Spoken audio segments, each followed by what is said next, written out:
I didn't think he'd actually hear me. That's what I keep trying to explain to people who judge me for what happened. I thought I was having a private conversation with my friend about objective attractiveness ratings, making a casual observation about physical appearance. I didn't realize my boyfriend was standing right behind me in the kitchen. I didn't think he'd take it so personally or react so extremely to what was just honest assessment. I was catastrophically wrong about all of that. The comment itself was straightforward, simple comparison between two brothers based on conventional attractiveness standards. His brother Chris was objectively more physically attractive than my boyfriend Jake. Taller, more muscular, better bone structure, fuller hair. A 10 out of 10 by any reasonable standard. Jake was maybe a 7 on a good day. Still attractive, but not in the same league as his brother. I was just stating obvious facts that anyone with eyes could see. I didn't mean it as an insult, didn't mean to hurt Jake's feelings, was just being honest with my friend about objective reality.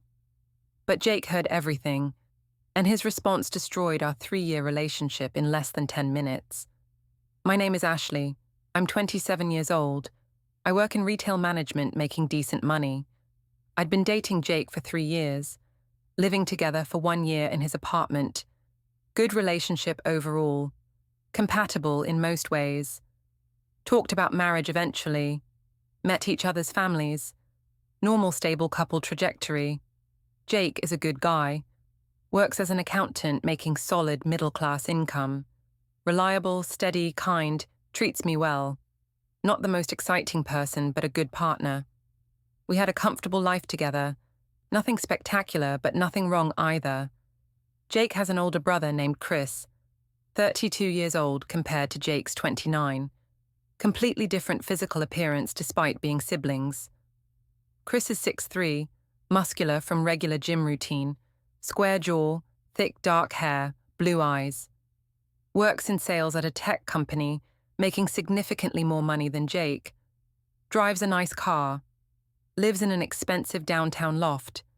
Single and dating around frequently with beautiful women. The contrast between them was obvious to anyone.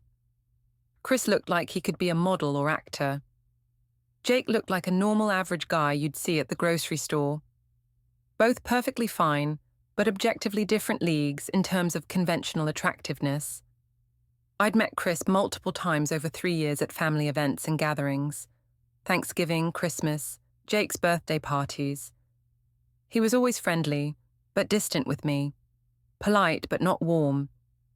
Treated me like Jake's girlfriend and nothing more. Made it clear through body language and interaction that he saw me as his brother's partner and maintained appropriate boundaries. The comment that destroyed everything happened at Jake's apartment during a small gathering. Jake had invited some friends over for drinks on a Friday night, maybe 10 people total.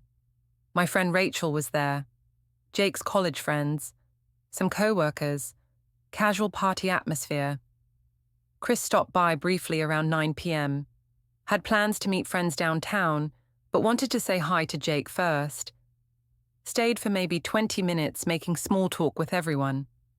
Looking incredibly attractive as always in fitted jeans and a button-down that showed off his physique.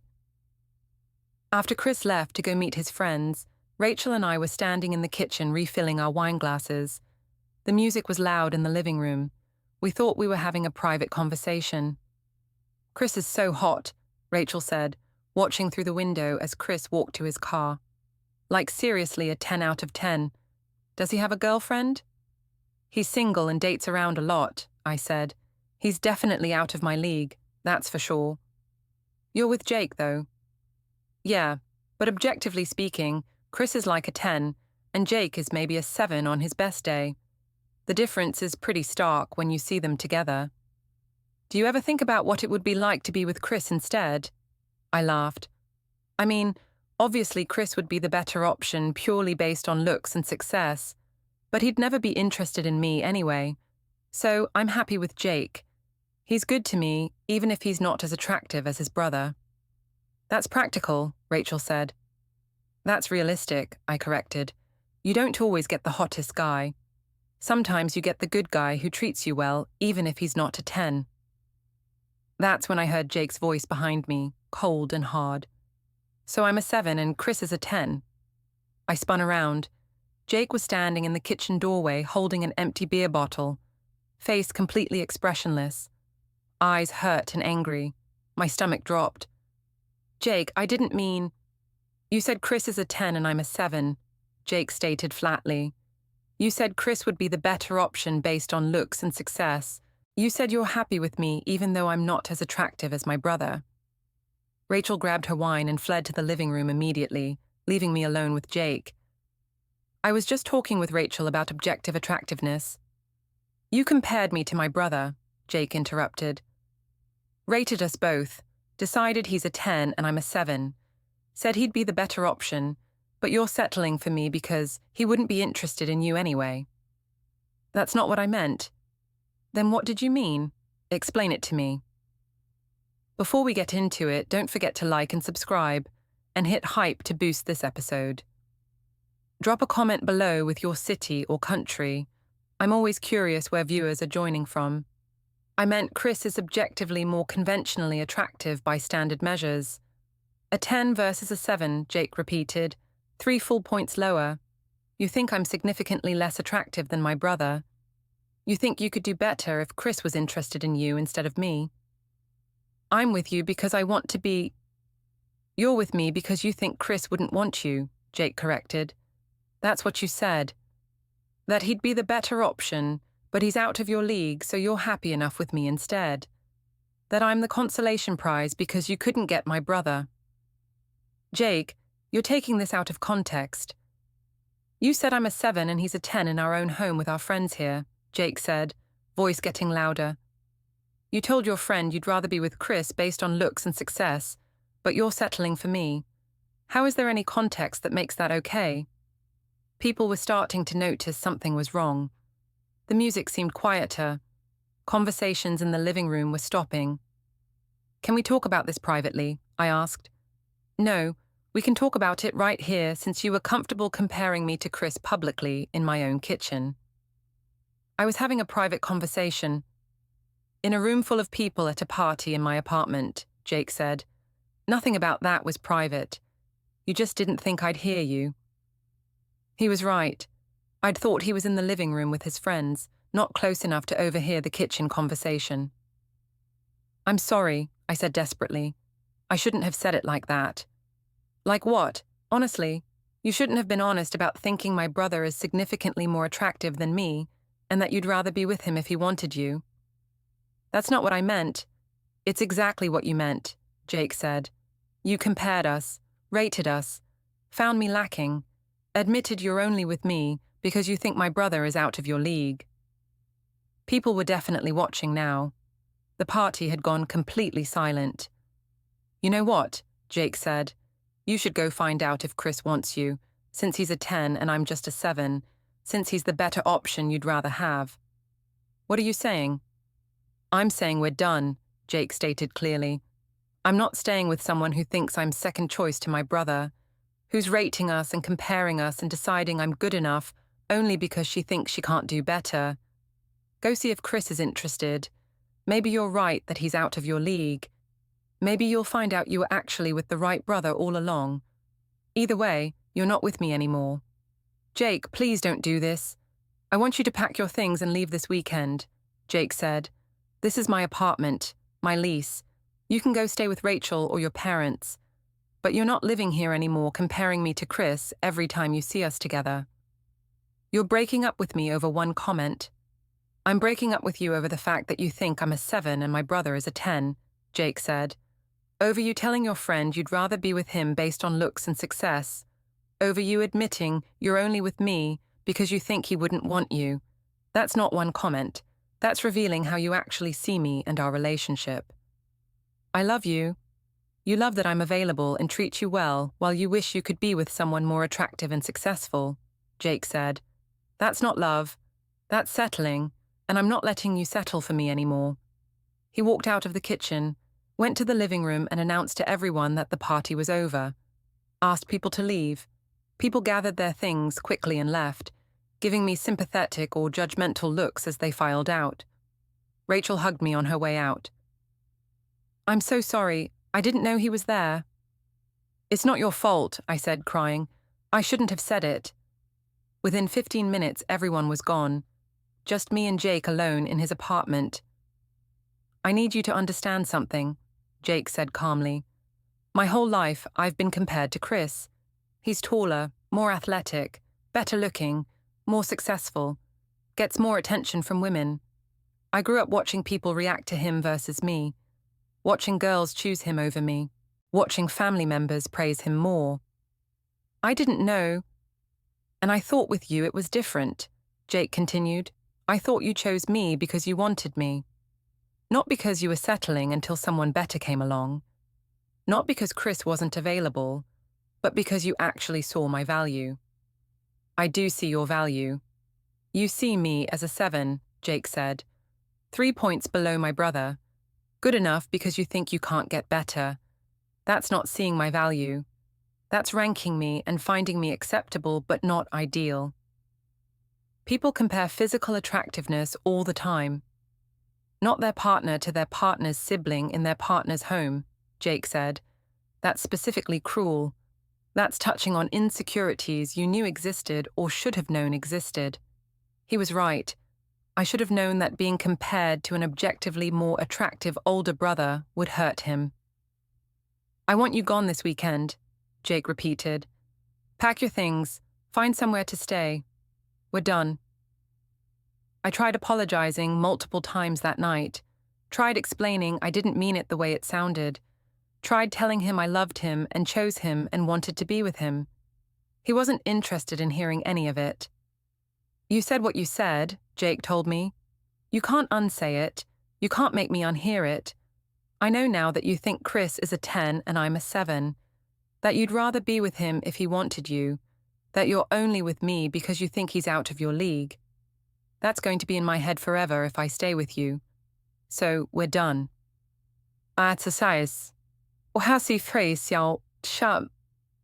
And I packed my things that weekend and moved back in with my parents temporarily. 27 years old, back in my childhood bedroom because I'd destroyed my 3-year relationship with one careless comment. My parents asked what happened.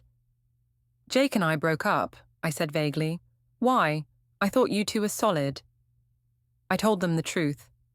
About comparing Jake to Chris, about calling Chris a 10 and Jake a 7, about saying I'd be with Chris if he was interested, about Jake overhearing everything. My mother looked at me with shock and disappointment. "You compared your boyfriend to his brother, in his own home, at a party he was hosting." "I was just being honest with Rachel about objective attractiveness."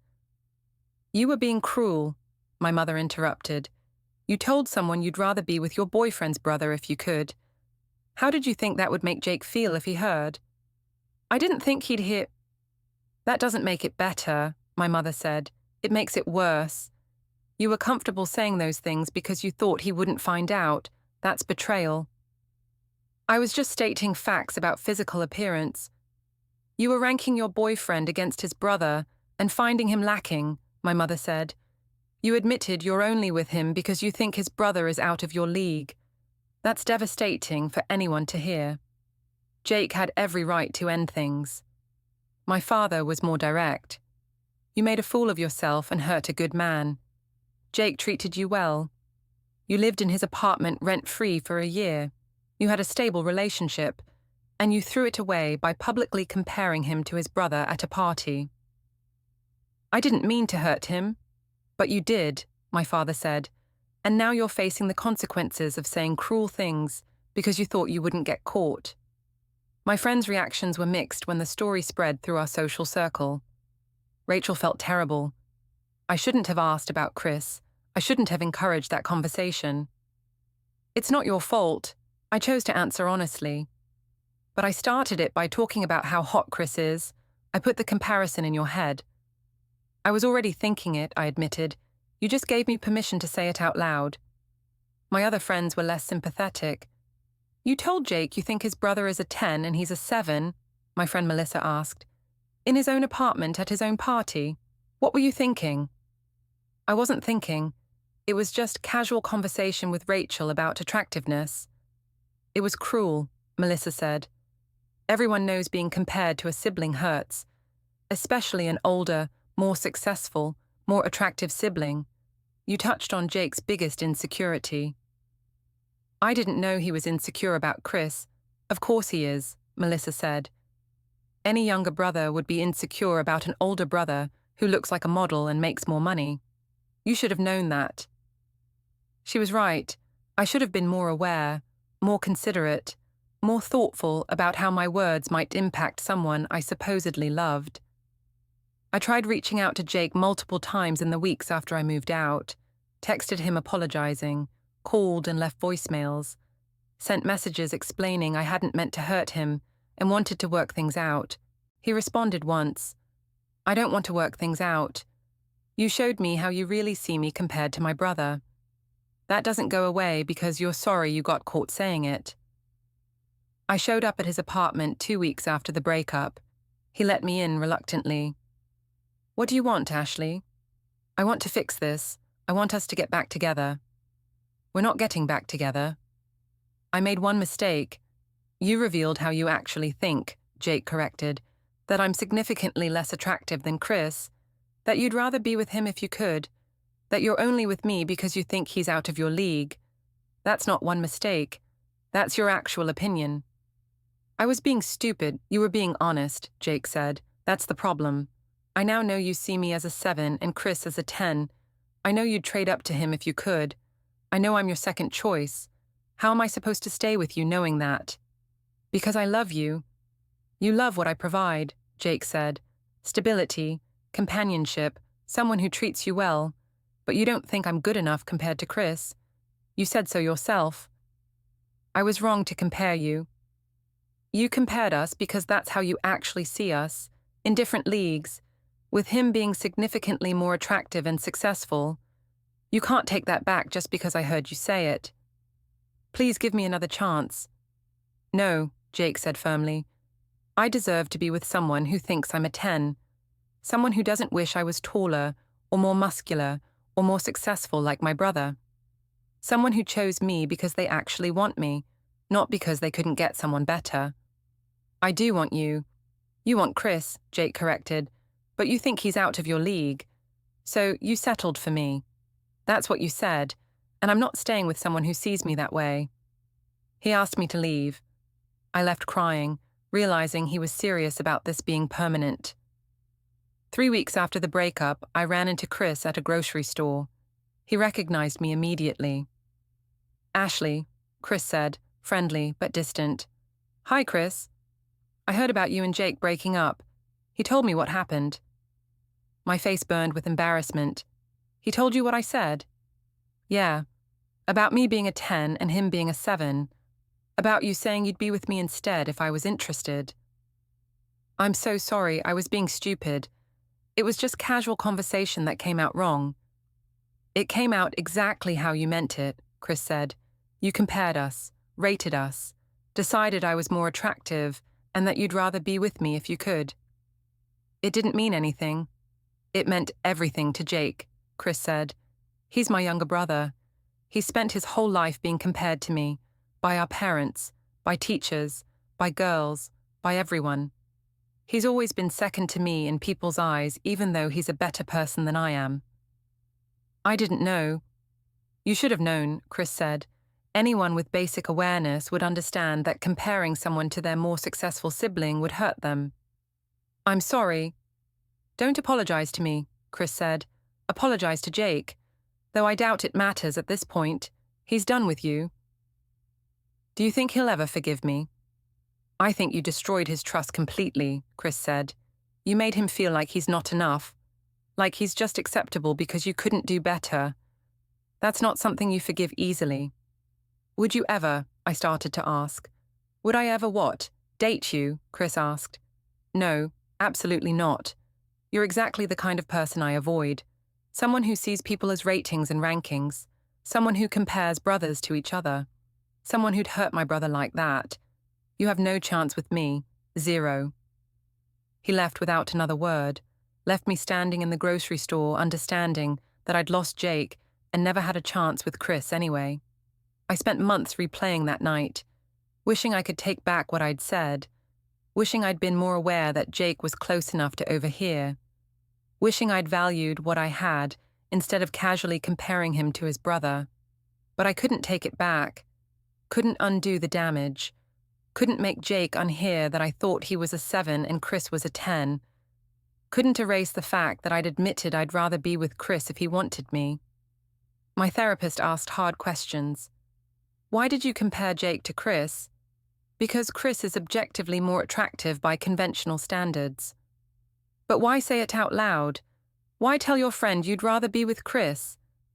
I was being honest about objective reality. Or were you being cruel because you felt like Jake should be grateful you're with him, despite him not being as attractive as his brother? That hit hard. She might have been right. Do you think you deserve to be with someone more attractive than Jake? I don't know, maybe. So you saw Jake as acceptable but not ideal, as good enough until someone better came along? When she said it that way, it sounded terrible. Sounded like I'd never truly valued Jake. Like I'd always been mentally trading up in my head while staying with him because better options weren't available. I cared about Jake.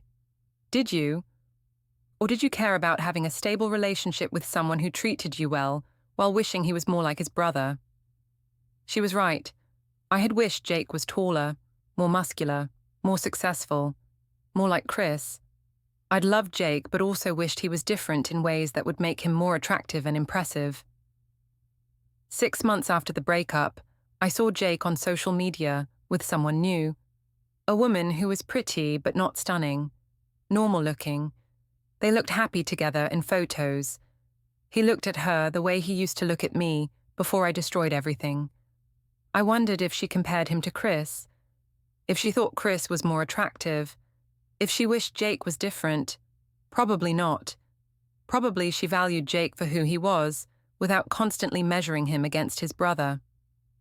I compared them and said his brother was a 10. He said I could go find out if Chris wanted me. And I learned that Chris didn't want me. That I'd destroyed a good relationship by comparing someone I supposedly loved to their sibling. That rating people and ranking them destroys relationships. That you can't tell someone their second choice and expect them to stay. Jake was right to end things. Right to refuse to stay with someone who saw him as a 7 compared to his brother's 10. Right to tell me to go find out if Chris wanted me, since I apparently preferred him. And Chris was right to reject me completely. To tell me I'm exactly what he avoids. To make clear I never had a chance with him and never would. I lost someone who loved me because I couldn't appreciate what I had without comparing him to someone I couldn't have. And I learned that lesson too late to save what mattered. That's my story. That's my regret. That's what happens when you rate people and compare them and tell them they're not enough. You lose them, and you deserve to. My life now is lonelier than it was with Jake. Dating is harder at 27 than it was at 24. The good guys are taken. The available guys have issues or aren't interested. I keep comparing everyone to Jake, ironically, wishing I could find someone as stable and kind and reliable as he was. But I can't go back, can't undo what I said, can't make Jake forget that I thought his brother was a 10 and he was just a 7, can't erase the fact that I'd admitted I'd trade up if Chris was interested. I destroyed something good, and I'm living with the consequences of valuing the wrong things and saying cruel truths that should have stayed unspoken. Jake is happy with someone new. Chris is still single and successful and uninterested in me. And I'm alone learning lessons about appreciation and comparison and how rating people guarantees you'll lose the ones worth keeping. That's where I am now. 6 months later, still alone, still regretting, still wishing I could take back one comment that revealed too much about how I actually saw the man I supposedly loved. I compared them and said his brother was a 10. He said I could go find out. And I found out I never had a chance with his brother and had just destroyed my chance with him. That's my lesson. Learned at the cost of a 3-year relationship with a man who deserved better than being compared to his brother and found lacking. Nanakabin, Derakakurisan, Delatatorel and Tibiu. The weeks after moving back to my parents' house were some of the loneliest of my life. 27 years old, sleeping in my childhood bedroom with posters still on the walls from high school. Coming home to my parents, asking how my day was like I was a teenager again. Having to explain to friends why I was suddenly back living at home. My mother made pointed comments regularly. You had a good man and a nice life.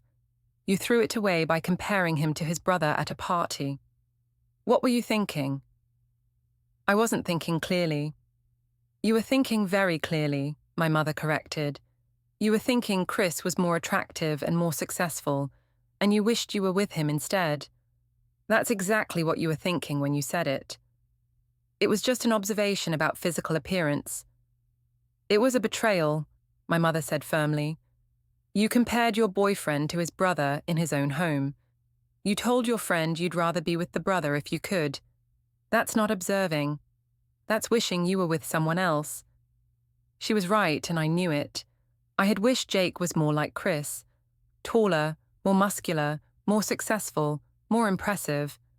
I'd loved Jake, but also constantly measured him against his brother and found him wanting. My father was blunter when we talked. You know what your problem is. You don't appreciate what you have. Jake treated you well, let you live in his apartment, was planning to propose according to what his mother told your mother, and you threw it all away because his brother is better looking. It wasn't just about looks. You literally rated them, my father said.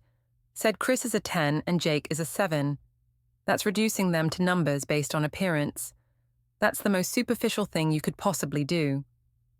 Everyone rates attractiveness, not of their partner compared to their partner's sibling in front of people, my father said. That's specifically cruel. That's choosing to hurt someone who trusted you. The social fallout was worse than I expected. Rachel felt terrible about her role in starting the conversation, but our friendship survived. My other friends were less forgiving. You really told Jake his brother is a 10 and he's a 7? My friend Vanessa asked when we met for coffee. To his face, basically. He overheard me telling Rachel. In his apartment at his party, Vanessa interrupted, where anyone could hear. You weren't exactly being private. The music was loud. I thought he was in the other room. You thought you wouldn't get caught, Vanessa corrected. That's not the same as being private. You were comfortable saying it because you thought Jake wouldn't find out.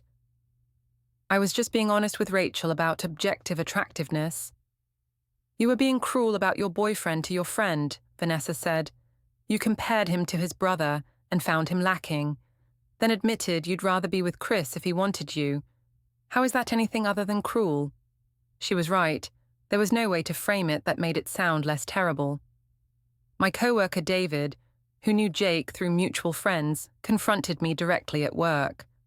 I heard what you did to Jake, comparing him to Chris at a party. That's messed up. It was taken out of context. There's no context that makes that okay, David said. Jake is a good guy. He didn't deserve to hear his girlfriend say his brother is significantly more attractive and that she'd rather be with him if she could. I made a mistake. You made a choice, David corrected. You chose to compare them. You chose to say those things out loud. You chose to admit you're only with Jake because you think Chris is out of your league. Those were choices. He was right. I'd made active choices in that conversation. Choices to compare them. Choices to rate them. Choices to admit I preferred Chris. I couldn't blame alcohol or circumstances or anything except my own poor judgment. I tried texting Jake multiple times in the first month after he ended things. Long messages apologizing, explaining I didn't mean it the way it sounded, telling him I loved him and missed him and wanted another chance. His responses got shorter each time. First text, I appreciate the apology, but it doesn't change what you said or how you see me compared to Chris. Second text, please stop texting. I need space to move on. Third text, Ashley, we're done. Accept it. After that, he stopped responding entirely. Blocked my number eventually when I kept trying. I showed up at his workplace once during lunch hour, waited in the lobby until he came down. He looked genuinely shocked and angry to see me there. "What are you doing here?" "I need to talk to you." "We have nothing to talk about," Jake said. "You need to leave me alone and let me move on." "I miss you." "You miss having someone stable," Jake corrected. "You don't actually miss me. You miss the relationship benefits, the companionship, the security, but you don't miss me specifically because you never valued me for who I am." "That's not true." "It is true," Jake said. "You literally told your friend I'm a 7 and Chris is a 10. That you'd be with him if he was interested. That shows exactly how much you value me. As acceptable because you think you can't do better." "I was wrong to say that."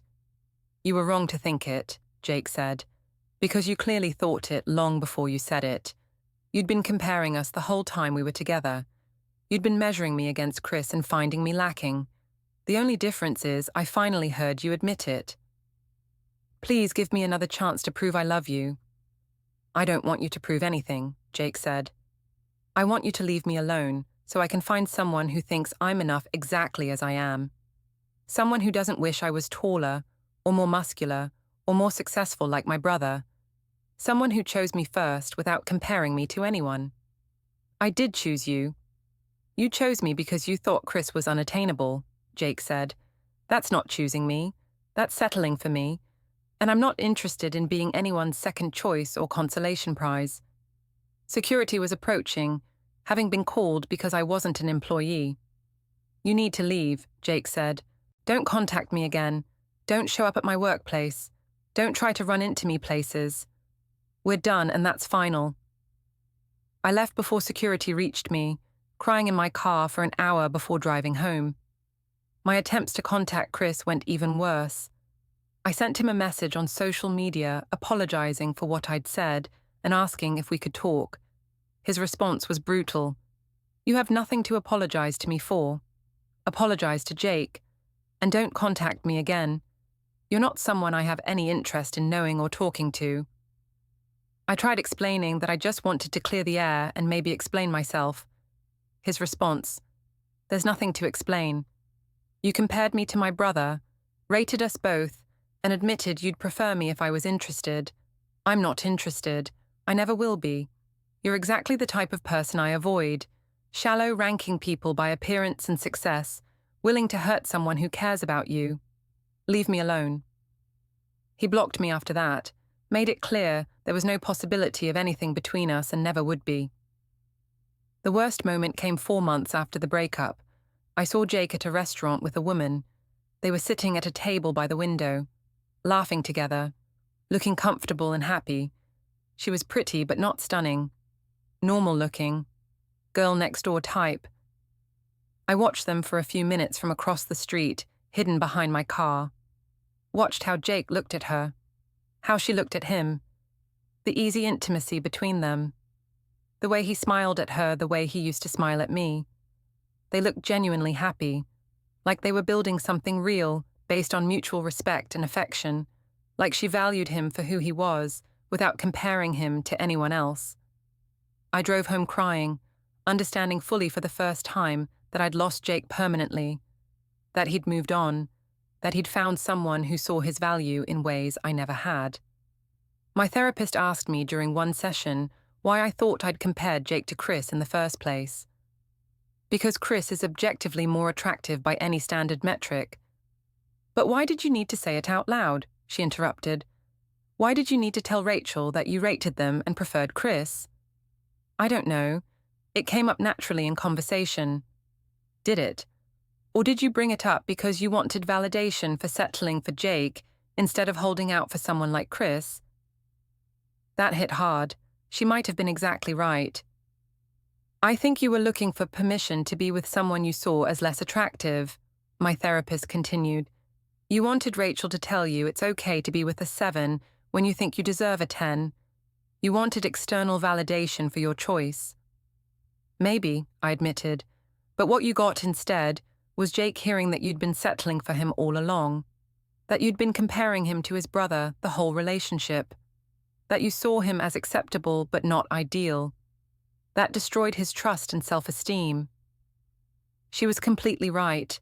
I had destroyed Jake's trust by revealing how I actually saw him compared to Chris. "Do you think physical attractiveness matters more than character?"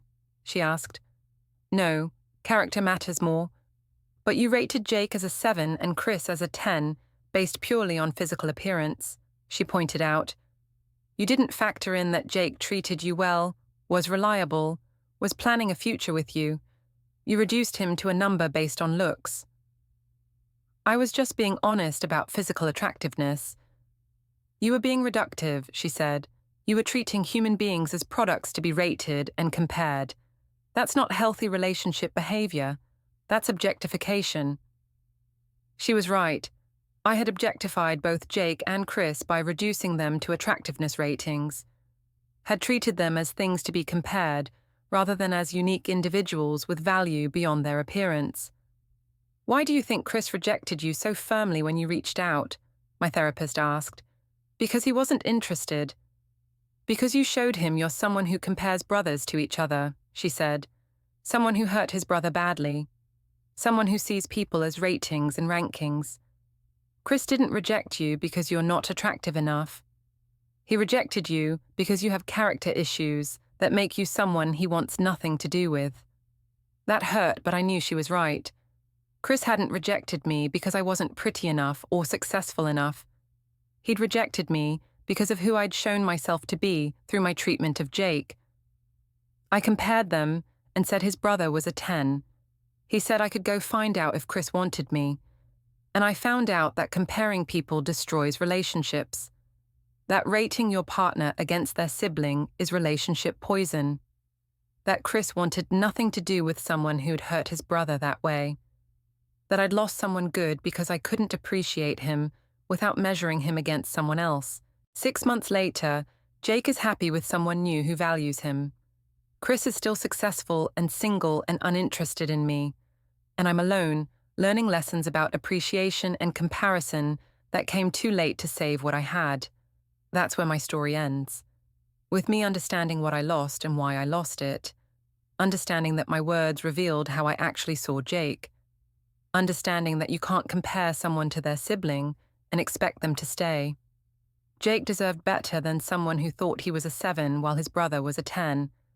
And he found someone better who sees him as enough exactly as he is. That's my lesson. Learned at the cost of a 3-year relationship with a man I took for granted while wishing he was someone else. Now, at 27, back living with my parents, I see Jake occasionally on social media, looking happy, with someone who appreciates him. I see Chris still successful and thriving, completely uninterested in me or any communication. And I see myself alone, learning that comparison destroys relationships and that rating people guarantees you'll lose the ones worth keeping. The irony is that I now compare every man I meet to Jake, wishing I could find someone as stable, reliable, kind, and committed as he was. Realizing too late that Jake was exactly what I needed, and I destroyed it by wishing he was someone else. I compared them and said his brother was a 10. He said I could go find out. And I learned that Chris never wanted me, and that Jake deserved someone who valued him without measuring him against anyone else. That's my painful lesson, learned 6 months too late to save what mattered.